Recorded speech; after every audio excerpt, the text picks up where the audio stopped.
Hi guys, my name is Aditi Nahata and I am a child nutritionist. Today I'm going to be talking to you about kids and picky eating. We're going to talk about what is picky eating, reasons your child might not be eating that actually have nothing to do with them being a picky eater, and 3, if your child is a picky eater, how best to approach the situation to help them eat better. So the first question, what is picky eating? If your child is refusing foods often, and if you serve him one food and he may eat it one day and not want to eat it another day, or if the total list of the number of foods your child is readily willing to eat is less than 20, then chances are you have a picky eater. So the most important thing that I want to tell parents is that picky eating is a very normal stage of development. It is also natural for parents to worry that their child will not meet their nutritional needs, but this is a normal stage. What is very important is how parents approach this with children, because depending on how you react to this situation, that will determine how long kids stay picky. So if you want your child to overcome this stage of picky eating, you have to approach the child in a very certain way, which I'm going to talk to you about today. So now let's talk about reasons that your child might be refusing food that have nothing to do with picky eating. And the first reason is pressure. If you're pressuring your child to eat, your child will not want to eat. If someone pressures me to eat food, even though I might otherwise have eaten it, I'm not going to eat it. If you're going to force me to do it, I'm not going to do it. And it's very important for children, especially during meal times, to feel respected. They have so little control over everything that really goes on in their lives that when it comes to eating, they want to feel that sense of respect that you are giving them. You have to trust them that they will eat how much their body needs. Putting pressure on your kids is the death of good eating habits for your children. There are very different forms of pressure. You might tell your child, finish another 2 bites and then you're done. Or you haven't finished your yogurt, you need to finish that. Make sure you clean your plate, and the worst of them all, that if you finish your food, at the end you're going to get a chocolate. All these kinds of pressure affect the child and make them want to resist eating. So that is the one thing we should not be doing. Research has really shown that putting pressure on kids to get them to eat is not associated with ending picky eating. In fact, parents who use a low pressure and high structure approach are way more successful in getting their children to eat a variety of foods. So the first reason we talked about was pressure. The second reason your child might not be eating is that you might be serving them too many foods on their plate. A too large quantity on their plate, and what happens is when they see that plate, they get overwhelmed and they decide, oh my god, I think it's better I don't eat, I can't handle all this food.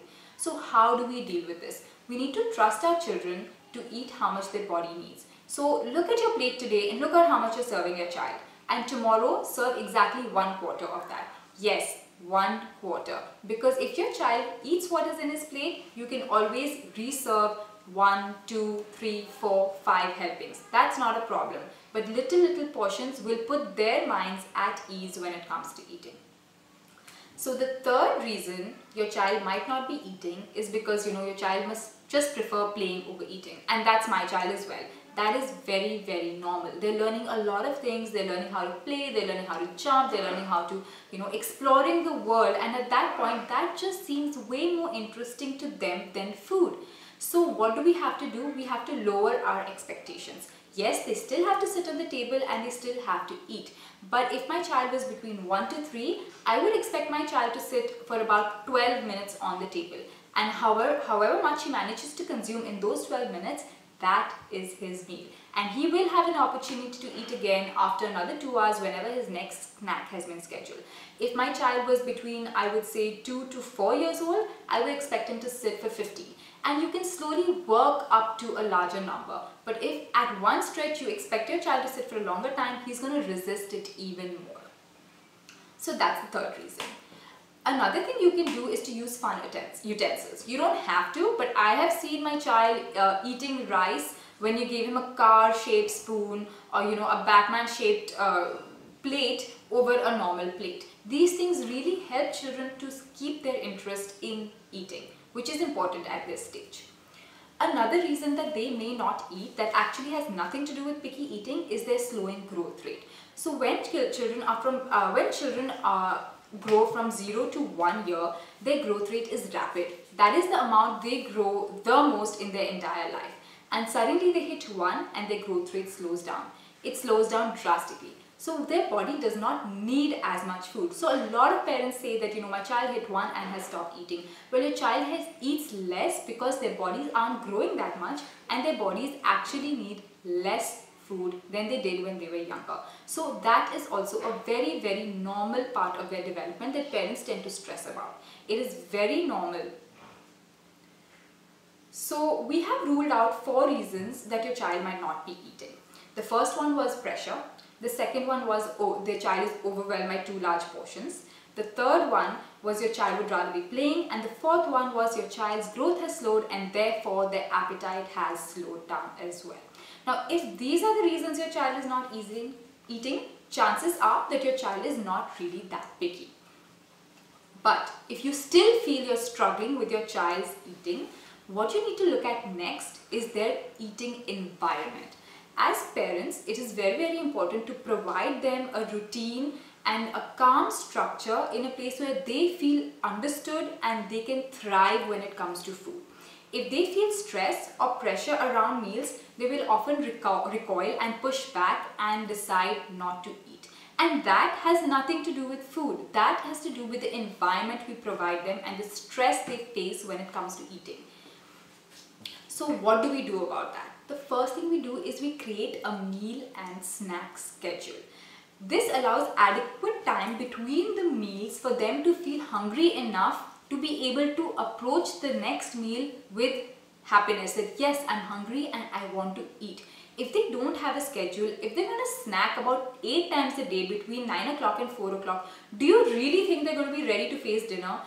Chances are they're going to see dinner, they're going to get cranky that, oh my god, I really don't want to eat, and you're going to think, oh my god, this child is picky. But have you really provided that structure to your child? Children thrive in structure. That is a very, very important thing we need to understand. So what does a meal schedule look like? When a child is between preschool and up, we need to give them food every 2.5 to 4 hours. So 3 meals and 2 snacks is ideal, and if you feel your child needs more than that, or if their sleeping time is quite later than their dinner, we add a 3rd snack, which is a bedtime snack. This is the ideal structure. I would not recommend you to provide your child more meals than that. So what does a meal schedule look like? So if your child is in preschool or above, I would say there needs to be a gap of between 2 to 3 hours between every meal and snack. Ideally, we have 3 big meals, breakfast, lunch and dinner, and then 2 snacks in the middle. But if you feel your child needs more food than that to thrive, or if your child's dinner and bedtime are over a gap of, have a gap of longer than 2 hours, you would likely need to provide them a bedtime snack after their dinner as well. So once you make this meal and snack schedule, it is very, very important that you stick to it. I'm not saying we stick to it to the minute. Yes, a flexibility of 15 minutes here there is fine, and on days you can be lenient with your children, but the more you stick, the more leeway you give your children, the less likely they are to take them seriously. The only thing you should allow them in the middle of these snacks and meals is water. And the firmer you are about this, the more structure and more confidence your children will have in you that yes, in 2 hours I will get another meal. It's okay, I don't need to eat this snack right now. They may not say it, and children very obviously struggle to express and articulate what they're feeling, but this structure will really, really help them thrive. It is crucial to them being able to eat in a healthy manner.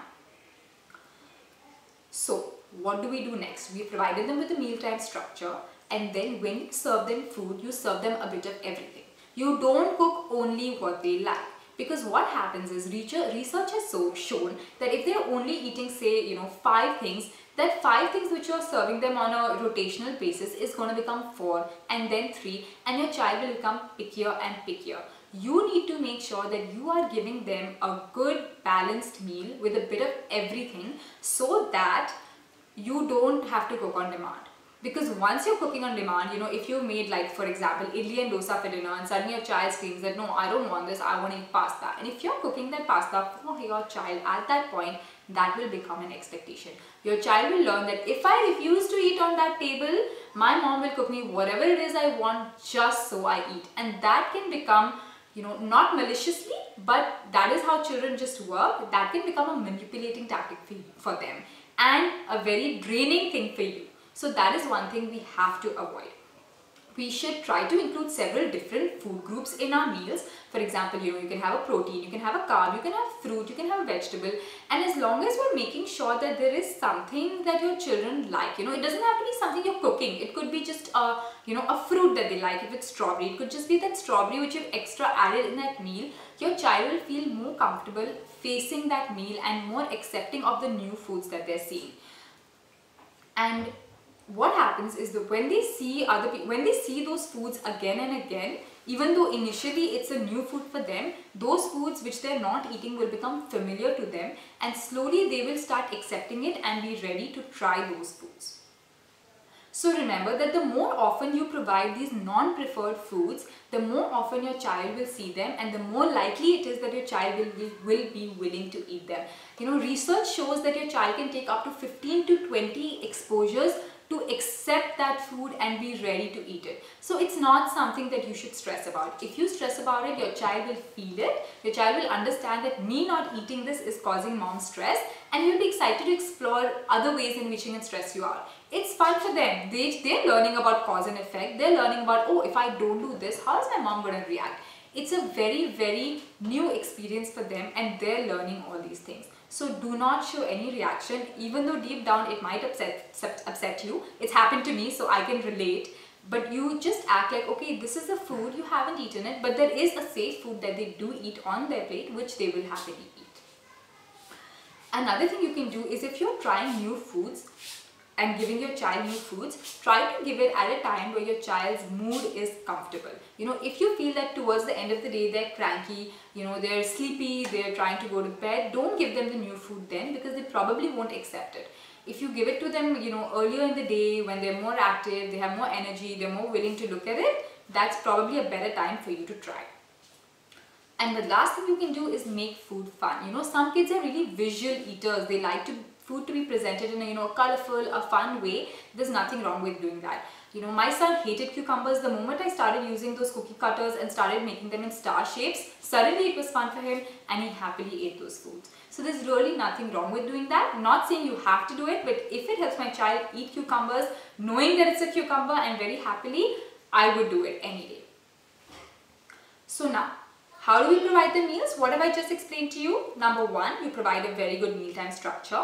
Number two, you serve them a bit of everything. Again, like I spoke in the beginning, there should be no pressure. Don't make separate meals for them. Try to present it in a fun way and give them a safe food at every meal. So the next thing, we have done all this. What is the next step you can take to help your child eat better? And this is something that all parents dread, but the good thing is that if you're stuck in lockdown, this is the easiest thing you can do, is make your child eat with the family. And I know in real life, once we're back to our routines, that may not happen every day, but it doesn't have to be a whole family. It can be one parent or caregiver sitting with that child, so child has company during the meal. This is very, very important, because when your child is sitting on the table, he can learn a whole host of things. He can learn table manners, social skills on the table. If he's watching you eat with a spoon or fork, they can model you and try to eat with those spoon or forks.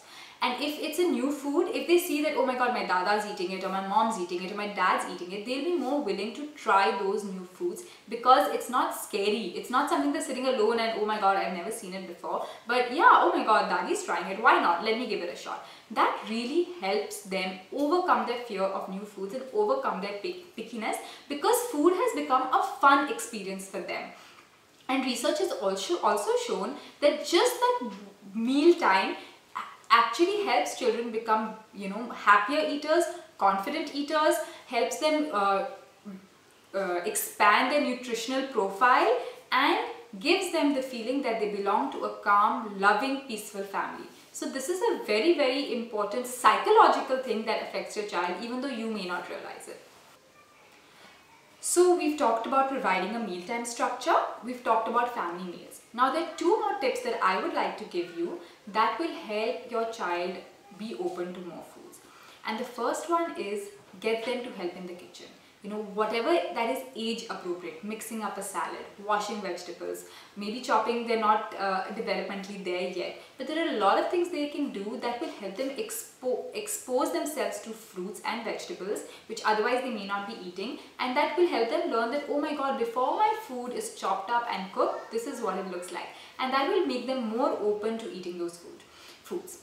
And the second thing you can do, which you can't do at this stage in lockdown, but perhaps at some point in the future, is to take them grocery shopping with you. You know, I've done that with my child and he's been so excited to see all these fruits together, and he's like, Mom, let's buy this fruit, Mom, let's buy that fruit.